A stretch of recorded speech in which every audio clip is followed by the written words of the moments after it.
भक्तजनों, माताओं, बहनों, सादर जय श्री कृष्ण। हमारे YouTube चैनल में आप सभी का बहुत बहुत स्वागत है। मैं हूं आपके साथ आचार्य नीलेश शर्मा। तो सबसे पहले आपको और आपके पूरे परिवार को वैशाख अमावस्या की बहुत बहुत शुभकामनाएं एवं बधाइयाँ।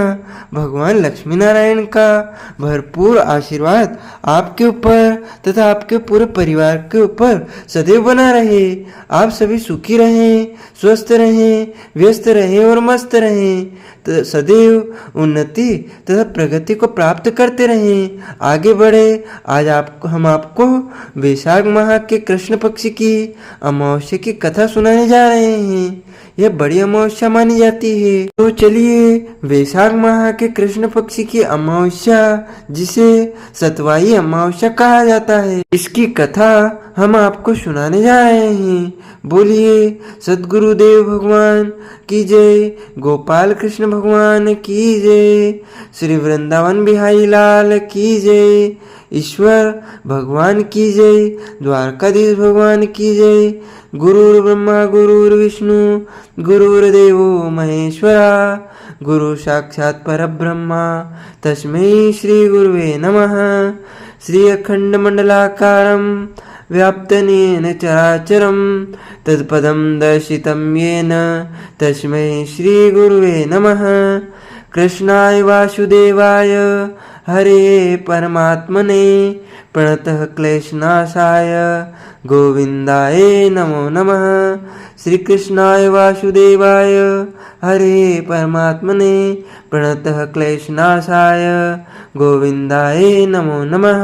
जय जय श्री राधारमण, जय जय नवल किशोर, जय गोपी चित चोर प्रभु, जय जय माखन चोर। मात मेरी श्री राधिका, पिता मेरे घनश्याम, इन दोनों के चरणन में मेरा बारंबार प्रणाम, मेरा बारंबार प्रणाम। मोहिनी मूरत श्याम की वो मन रही समाय, जो मेहंदी के पात में लाली रही समाय। धन यौवन सब एक दिन उड़ जाएंगे, जैसे उड़े कपूर, मन मूरख तू राम भज, क्यों चाटे जगदूर। राम कृष्ण दो एक है, अंतर नहीं निमेष, इनके नयन गंभीर है, उनके चपल विशेष। बोली श्री वृंदावन बिहारी लाल की जय, चित्रेश्वर भगवान की जय, गोपाल कृष्ण भगवान की जय। पूरे वर्ष में 12 अमावस्या आती है,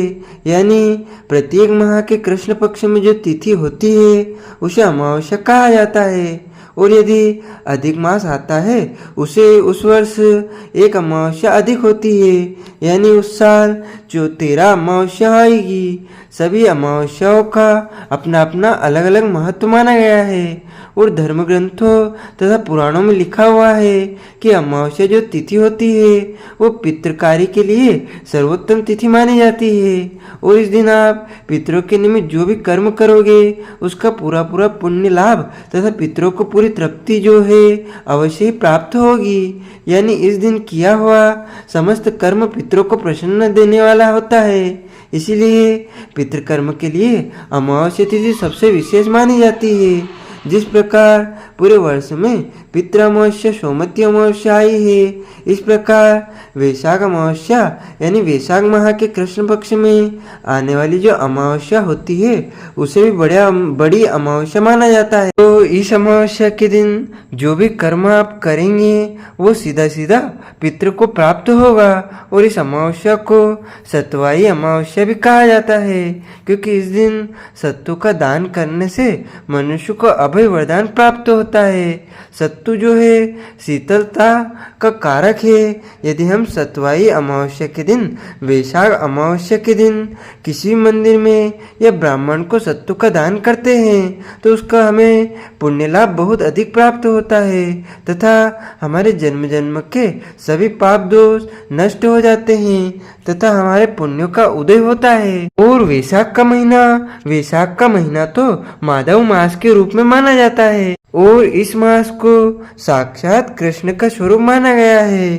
तो साक्षात कृष्णा के स्वरूप के महीने में अमावस्या तिथि इस महासंयुक्त में यदि आप प्रातः स्नान करेंगे, यानी अमावस्या के दिन सबसे पहले कर्म यदि किसी मनुष्य को करना चाहिए तो वह स्नान का कर्म होता है, क्योंकि अमावस्या जो तिथि होती है वो स्नान दान तथा पितृकर्म के लिए सर्वोत्तम मानी जाती है।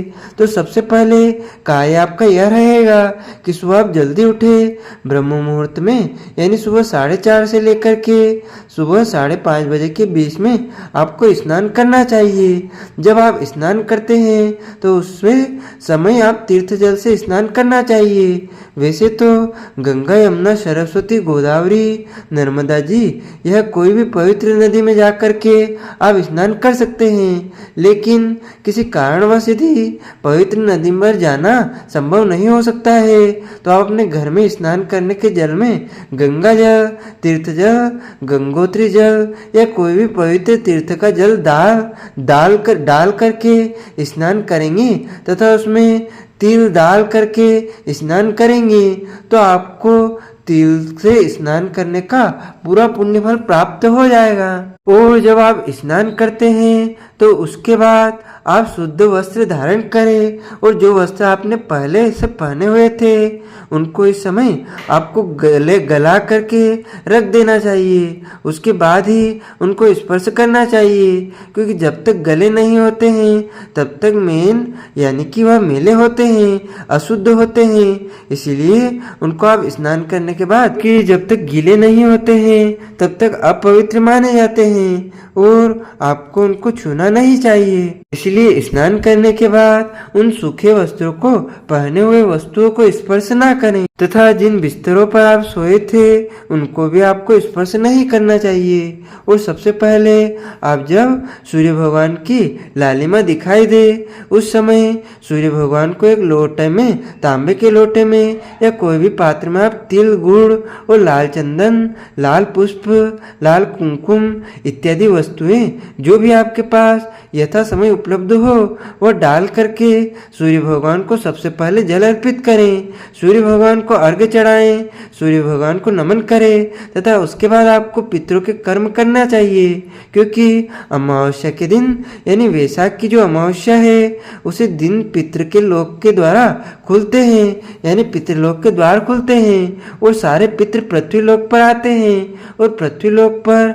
वायु रूप में अपने परिजनों के निवास के आसपास, उनके घरों के आसपास भ्रमण करते हैं तथा वह अपने परिजनों से, अपने पुत्रों से, अपने संबंधियों से अपेक्षा करते हैं कि हमारे लिए तर्पण करेंगे, हमारे लिए पिंडदान करेंगे, हमारे लिए धूप लगाएंगे, हमारे लिए ब्राह्मण भोजन कराएंगे और हमारे लिए दान पुण्य करेंगे।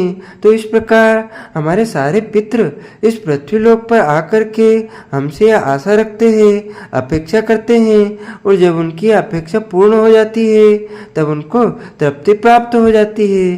तब पुनः इस पुत्रलोक को वह वापस जाते हैं और अपने परिजनों को भरपूर आशीर्वाद देकर ही वह पितृलोक को जाते हैं। लेकिन यदि किसी कारणवश उनके परिजन उनके लिए कोई भी ऐसे कर्म नहीं करते हैं जिससे उनको तृप्ति प्राप्त हो तो उससे जो है वो कुपित होकर भी यहाँ से जा सकते हैं। इसीलिए आप ध्यान रखिएगा, अपने पितरों को प्रसन्न करने के लिए, अपने अमृत पूर्वजों को प्रसन्न करने के लिए वैशाख अमावस्या के दिन उनके निमित्त कोई नहीं कोई कर्म अवश्य करे। कर्म कैसा होना चाहिए, किस विधि से होना चाहिए, इसका कोई महत्व नहीं है, भाव प्रधान है। जो है पितृ पूजा होती है जिसे शांत कहा जाता है। श्रद्धा से जो कर्म किया जाता है उसे श्रद्धा कर्म कहा जाता है। इसीलिए आप अपने पितरों के प्रति पूरी श्रद्धा रखते थे तो उनको जो है इस दिन सबसे पहले आप जलांजलि अर्पित करें। जलांजलि का अर्थ होता है उनको तर्पण देना चाहिए।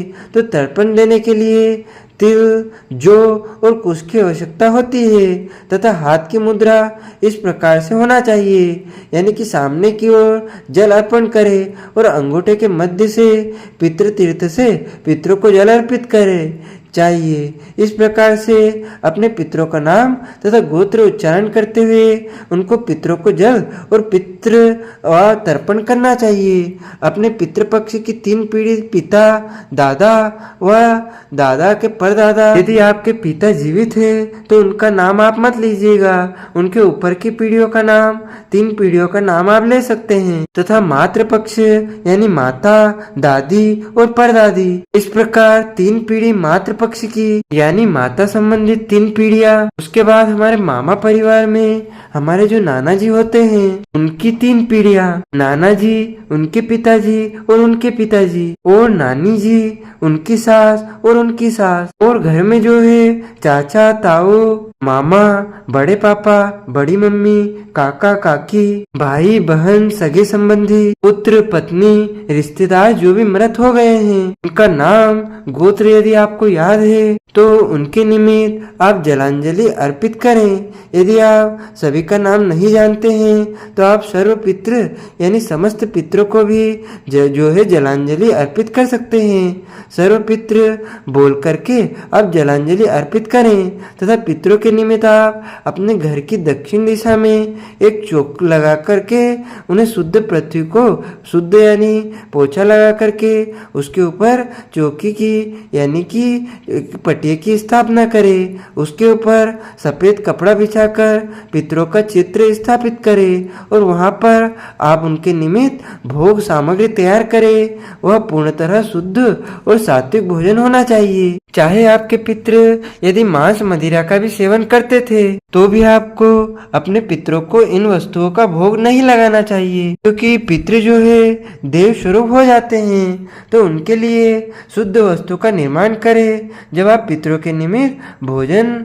यानी भजन कर बनाते हैं यानी भोजन शुद्ध रूप से बनाते हैं तो उस समय आप स्वयं भी शुद्ध अवस्था में होना चाहिए, यानी मासिक धर्म की अवस्था में, यानी कि आपको कोई भी ऐसी अवस्था में नहीं होना चाहिए जो कि छुआछूत जैसी हो। अशुद्ध अवस्था में पितरों के निमित्त भोजन नहीं बनाना चाहिए तथा बिना स्नान किए पितरों के निमित्त भोजन तैयार नहीं करना चाहिए। पूर्ण तरह से शुद्ध और सात्विक तरीके से पितरों के निमित्त भोजन तैयार करें और भोजन में लहसुन, प्याज, मांस, मदिरा का उपयोग बिल्कुल नहीं करना चाहिए। शुद्ध और पवित्र भोजन तैयार करना चाहिए। वैसे पितृ के सबसे प्रिय वस्तु होती है वो होती है चावल। कि आप चावल की आप खीर बना सकते हैं या चावल भी आप केवल बना करके पितरों के रूप में पितरों को भोग के रूप में अर्पित कर सकते हैं। इसके अलावा अन्य भोज्य पदार्थ भी आप पितरों के निमित्त तैयार करें। उसके बाद आप सबसे पहले चौकी के ऊपर पितरों का चित्र अपने घर में स्थापित करें। पितरों का चित्र आपने स्थापित कर दिया और यदि पितरों का चित्र नहीं है तो वहाँ जव अथवा तिल लाल करके या फिर अक्षर डाल करके भी पितरों का आप आवाहन करें तथा उनके आमंत्रित करें कि हे पितरों आप इस आसन पर विराजित हो जाइए। उसके बाद जब आपने जलांजलि प्रदान करनी है, पितरों को आवाहित कर दिया है तो उनको भोग लगाएं। और पितरों को जो भोग लगाने की सबसे श्रेष्ठ विधि है जो हमारे धर्म ग्रंथों और पुराणों में बताई गई है वो इस प्रकार है कि अग्नि का कंडा एक तैयार करें, यानी अग्नि जला करके आप अग्नि प्रज्वलित कर लीजिएगा। उसके बाद कंडे की अग्नि सर्वोत्तम मानी जाती है और उसको तैयार करके आप एक मिट्टी के पात्र में या हवन कुंड में या किसी भी जो विशेष पात्र में उसको स्थापित करें। उसके बाद उसके ऊपर कंकु अक्षत चढ़ा करके अग्नि का पूजन करें तथा एक बिना नमक की रोटी तैयार कर लेवे। उसमें गुड़, घी और बिना नमक की रोटी का मिश्रण करके और आपको 5 आहुति पितरों के निमित्त प्रदान करना चाहिए। इस उंगली के माध्यम से यानी जो मध्यमा उंगली होती है उसके माध्यम से आपको पितरों को अर्पित करना चाहिए। पितृ उंगली यानी मानी जाती है और इस प्रकार आप आहुति प्रदान करें। ओम प्राणाय स्वः, ओम अपानाय स्वः, ओम व्यासाय स्वः, ओम समानाय स्वः, ओम उड़नाय स्वः, ओम। इस प्रकार आप 5 आहुति पितृ स्मरण करते हुए आपको देना चाहिए और हाथ में जल लेकर के अंगूठे के माध्यम से जल को चारों ओर घुमा देना चाहिए तथा भोग की पूरी थाली पितरों के सामने रख करके उसके आसपास भी इस पद्धति से आपको जल घुमाना है तथा पंचबली आपको प्रदान करना चाहिए। पंचबली का अर्थ होता है कि सबसे पहले जो बलि होती है वह होती है गौ माता के लिए, यानी कि गौ माता को सबसे पहले रोटी खिलाएं, उसके बाद कौवे के लिए, इसके अलावा जो भिखारी होता है उनके लिए, और यदि भिखारी नहीं होता है आता है तो आप वह भाग जलाशय में मछलियों को अर्पित कर सकते हैं।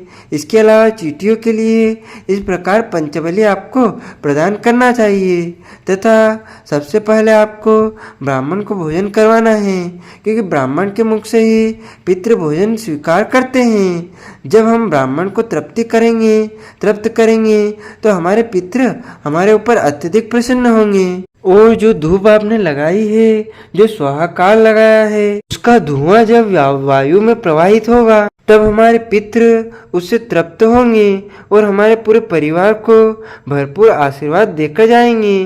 तो पितरों को प्रसन्न करने का सबसे सरल यह उपाय है। और उसके बाद आपको ध्यान रखना चाहिए कि अमावस्या के दिन आपको किसी प्रकार से लड़ाई झगड़ा वाद विवाद बिल्कुल नहीं करना चाहिए। अमावस्या के दिन आपको ब्रह्मचर्य व्रत का पालन करना चाहिए। अमावस्या के दिन में सोना नहीं चाहिए और अमावस्या के दिन आपको किसी प्राणी का दिल नहीं दुखाना चाहिए। ईश्वर अंश जीव अविनाशी, प्रत्येक प्राणी में प्रत्येक जीव में ईश्वर का वास माना जाता है। इसीलिए आप किसी भी प्राणी को उस दिन बिल्कुल भी ना सताएं। घर में आए हुए किसी भी संत या किसी जरूरतमंद व्यक्ति, भिखारी, कोई भी व्यक्ति आता है तो उसको अपमानित ना करें, उसे खाली हाथ ना भेजें, उनको कुछ न कुछ दान पुण्य आप अवश्य करें। दान का कोई प्रमाण नहीं होता है, तुलना नहीं होती है। आपकी जितनी हैसियत हो, जितनी श्रद्धा हो, जितनी भावना हो, उसके अनुसार आप कुछ न कुछ दान पुण्य अवश्य करें। इसके अलावा अमावस्या लेकिन बाल नहीं कटवाना चाहिए, यानी कि अमावस्या के दिन दाढ़ी कटिंग, शेविंग, नाखून नहीं काटना चाहिए तथा अमावस्या के दिन आपको पेड़ पौधों को भी काटना छानना नहीं चाहिए। अमावस्या के दिन झूठ नहीं बोलना चाहिए। अमावस्या के दिन क्रोध नहीं करना चाहिए तथा अमावस्या के दिन आपको अपने घर के बड़े बुजुर्गों को या माता पिता का या सास ससुर का अपमान नहीं करना चाहिए। उनकी सेवा करनी चाहिए, उनका माननीय यानी उनका प्रश्न रखना चाहिए, यानी जो भी वह आपको आज्ञा देते हैं उसका आपको पालन करना चाहिए। वैसे तो बड़े बुजुर्गों का कभी भी अपमान नहीं करना चाहिए। और अमावस्या के दिन यदि आपके घर में कोई भी व्यक्ति आता है तो उसका सत्कार करना चाहिए। और अमावस्या के दिन इन सब नियमों का आपको अच्छी प्रकार से पालन पूर्वक करना चाहिए। यह अमावस्या बहुत ही खास अमावस्या मानी जाती है। यह मंगलवारी अमावस्या है। तो आप कर्ज मुक्ति के लिए गौ के यानी कि गौ माता को गुड़ और मसूर की दाल खिलाएंगे तो आपको जो है कर्ज से मुक्ति प्राप्त हो सकती है। तो इस दिन आप शाम के समय अपने मुख्य द्वार पर तथा मंदिर में भी घी का या गाय के घी का या आप सरसों के तेल का दीपक अवश्य लगाएं। और इस दिन किसी प्रकार की सिद्धि साधना यदि आप उपाय भी किया जा सकता है तो आप करें तथा इस दिन आप चाहें तो श्री यंत्र का विशेष पूजन अर्चन भी कर सकते हैं और माता महालक्ष्मी का भी पूजन अर्चन भी कर सकते हैं। यानी लक्ष्मी प्राप्ति के भी उपाय, सिद्धि साधना या मंत्र जाप आप करेंगे तो निश्चित तौर पर आपकी सभी मनोकामनाएं अवश्य ही पूर्ण हो सकेगी। वैशाख अमावस्या की जो कथा धर्म ग्रंथों तथा पुराणों में लिखी हुई है वह इस प्रकार है। वैशाख अमावस्या के महत्व को बताने वाली एक पौराणिक व आध्यात्मिक ग्रंथों में कथा मिलती है। कथा इस प्रकार है कि एक समय की बात है, धर्मवर्ण नाम का एक विद्वान और कुशल ब्राह्मण निवास करता था। वह ब्राह्मण बड़ा ही सदाचारी था, योग्य था, कुशलता विद्वान था और बहुत ही आस्थावान तथा धार्मिक प्रवृत्ति वह ब्राह्मण था। व्रत उपवास वह नियमित रूप से किया करता था तथा सभी नियमों का पालन पूर्व बड़ी ही अच्छी प्रकार से किया करता था और ऋषि मुनियों का बड़ा आदर करता था, उनका सत्कार करता था। जहाँ पर समागम होता था, वह सत्संग होता था, वहाँ पर वो जाता था और संतों के मुखारविंद से उनकी वाणी का श्रवण करता था। एक समय की बात है कि बहुत सारे संतों का उसके गांव में आगमन हुआ और संत जब सत्संग कर रहे थे तो उनके सत्संग में वह ब्राह्मण भी गया। धर्मवर्ण उनके सामने बैठा हुआ था और संतों के मुख से उसने सुना कि कलयुग के न उत्तरा ही पर धर्म वरुण ब्राह्मण से सुना कि कलयुग में केवल प्रभु का नाम ही सर्वोत्तम है और प्रभु के नाम के अलावा जो कुछ भी है वह सब कुछ मिथ्या है।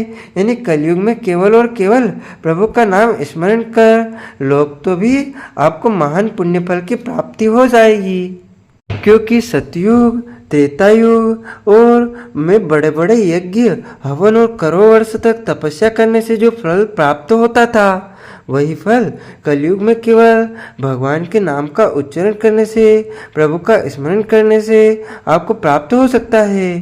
तो संतों के मुखारविंद से धर्मवर्ण ने सुना कि कलयुग में केवल नाम का ही एक आधार है और उसके मन में जो है वैराग्य उत्पन्न हो गया। उसके मन में ऐसा विचार आया कि क्यों मैं इस सांसारिक जीवन को व्यतीत कर रहा हूँ और उसने तत्काल संन्यास धारण कर लिया, विराम की धारण कर लिया, वैराग्य धारण कर लिया और प्रभु के नाम जप करते हुए वह जंगल में निकल गया। जंगल में भ्रमण करने लगा, प्रभु की आराधना करने लगा। प्रभु का नाम जपता करता करता एक घूमता घूमता वह पितृलोक को पहुंच गया और जब वह पितृलोक को पहुंचा तो वहां पर बहुत सारे मित्र विराजित थे। कुछ पितरों को उसने बहुत ही आसानी से पहचान लिया और कुछ पितरों को उसने बहुत ही जो परेशान होते हुए देखा, पीड़ित होते हुए देखा, कष्ट में स्थिति में देखा। तो धर्मवर्ण ने उनसे पूछा कि आप इतने कष्ट में स्थिति में क्यों हो, आपको क्या कष्ट है, आखिर आपको कौन से कारण से इतनी जो है यातना यहाँ पर पितृलोक में प्राप्त हो रही है। तो उन पितरों ने कहा कि हमारे जो पुत्र है धर्मवर्ण ब्राह्मण वह पृथ्वी पर जो है संन्यास धारण कर चुका है और उसने संन्यास जब ले लिया है तो वह अपने पितरों का सारा कर्म उसने करना त्याग कर दिया है। यह हमारा जो पुत्र है धर्मवर्ण यानी कि वह संन्यास धारण कर चुका है, इसीलिए वह ना तो हमारे लिए कभी तर्पण करता है, ना श्राद्ध करता है, ना पिंडदान करता है और पितरों के निमित्त कोई भी कर्म उसने करना बंद कर दिया है। इसीलिए हमें इतनी जो है आज पितृलोक में कष्ट भोगना पड़ रहा है। धर्मवर्ण ने जैसे ही अपने पितरों की व्याथा को सुना तो उसे बड़ा दुख हुआ और उसने हाथ जोड़ करके कहा कि हे पितरों, देवताओं, मैं ही धर्मवर्ण हूँ और मैंने ही संन्यास धारण कर लिया है और चूंकि मुझे भागवत भक्ति में मेरा मन लगा हुआ था और इसी कारण मुझे शक्ति प्राप्त हुई और मैं आपके दर्शन के लिए पितृलोक में आया हूँ।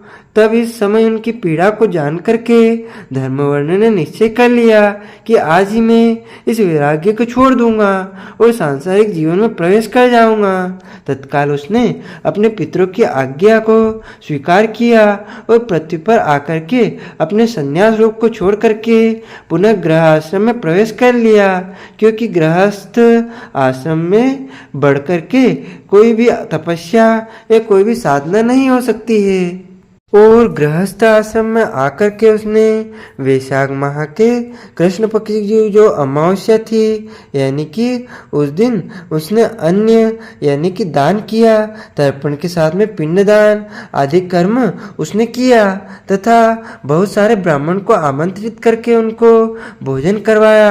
और उसने अन्य दान करके, वस्त्र दान करके, गोदान करके, स्वर्ण दान करके, तिल दान करके, शक्कर का दान करके और अन्य कई प्रकार के दान करके अपने पितरों को तृप्त किया तथा अपने पितरों से प्रार्थना की, यह पितृ देवताओं आप प्रसन्न हो जाइए, यानी आप खुश हो जाइए। आपने जैसा मुझे आज्ञा दी थी इस प्रकार मैंने आपकी तृप्ति के लिए समस्त उपाय किया है। उसके पितृ इस समय प्रकट होते हैं और उसको आशीर्वाद देकर के पुनः पितृलोक को प्रस्थान कर जाते हैं। इस प्रकार वैशाख माह की अमावस्या की जो कथा है यहाँ पर समाप्त होती है। इस कथा को जो कोई भी पूरी श्रद्धा भक्ति तथा भावना के साथ में श्रवण करता है उसकी मनोकामना निश्चय ही पूर्ण हो जाती है। बोलिए श्री पितृेश्वर भगवान की जय। श्री वृंदावन बिहारी लाल की जय।